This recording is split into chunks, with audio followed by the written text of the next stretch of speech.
Alors là, avant de vous montrer comment utiliser l'outil, j'aimerais ça vous montrer pourquoi est-ce que cet outil-là fonctionne, mais, ou plutôt, je vais dire, d'où est-ce que ça vient. Donc, je vais tracer un triangle rectangle. OK, peu importe, rectangle ici. Ici, cet angle-là, je le nomme A, majuscule, donc son côté opposé, A minuscule. Cet angle-là ici, je le nomme B, majuscule, son côté opposé, B minuscule. Pardon. Donc, c'est parti. Moi, je vais travailler avec le rapport trigonométrique sinus que je vous ai montré la dernière fois. Donc, sinus de l'angle A est égal à quoi? Puis, sinus de l'angle B est égal à quoi? Sinus, on se rappelle que c'est opposé sur hypoténuse. J'ai oublié d'écrire l'hypoténuse. Donc, le opposé sur l'hypoténuse, ça va me donner A minuscule sur H. Si je me place comme ça, le sinus de B, ça me donne B minuscule sur H. Voilà. Là, j'aimerais ça aller isoler le H dans chacune de mes deux expressions. Je vais aller isoler ça. Pour m'aider, je vais faire comme en deuxième secondaire. Je vais aller mettre ça en fraction. Voilà. Donc, pour isoler mon H, je vais aller faire H est égal à A fois 1 divisé par sin de A.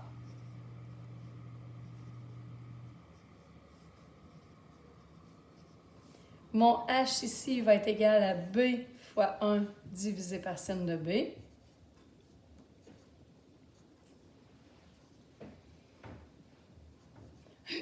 Dans mes deux expressions, mon fois 1, c'est un élément multiplicatif neutre, fait qu'il n'est pas utile.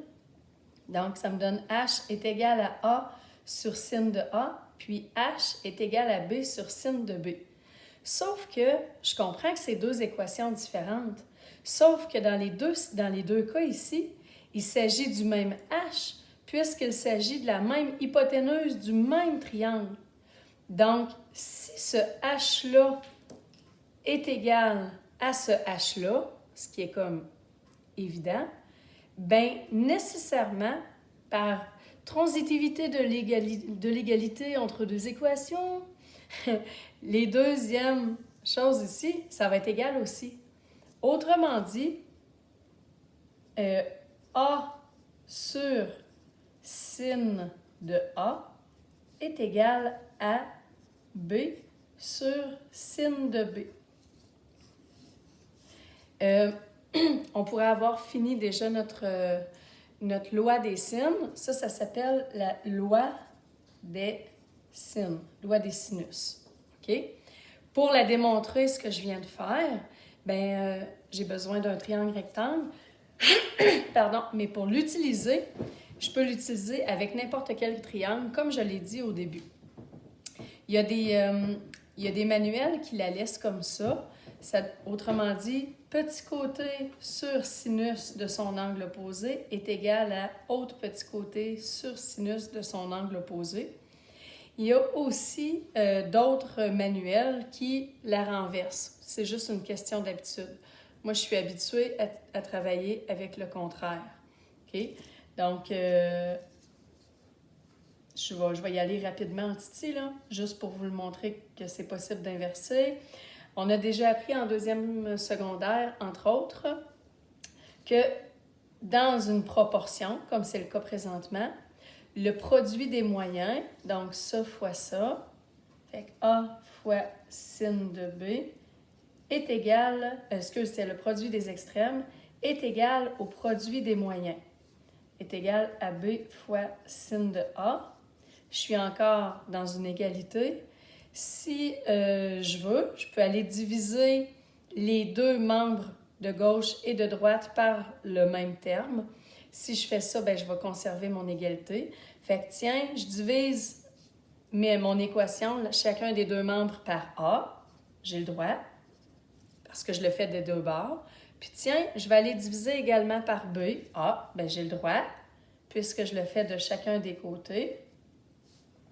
Je vais aller simplifier. Donc, A fois sin de B sur A fois B. Je suis capable d'aller simplifier deux termes, c'est-à-dire A avec A. Puis ici, c'est pas deux termes, là, c'est deux éléments multiplicatifs. Je peux aller simplifier B avec B. Donc, deux facteurs. Fait qu'il me reste sin de B sur B est égal à sin de A sur A. Si on était deux, comme moi, je vais aller les remettre dans l'ordre, c'est-à-dire que sinus de A sur A est égal à sinus de B sur B. Donc, voici une deuxième façon qui est complètement équivalente à la première d'aller présenter la loi des sines. Donc, soit je fais côté sur sinus de l'angle opposé est égal à autre côté sur sinus de son angle opposé, ou j'inverse le tout, sinus d'un angle sur son côté opposé va être égal à sinus d'un autre angle sur son côté opposé, en notant qu'on fasse ça dans le même triangle.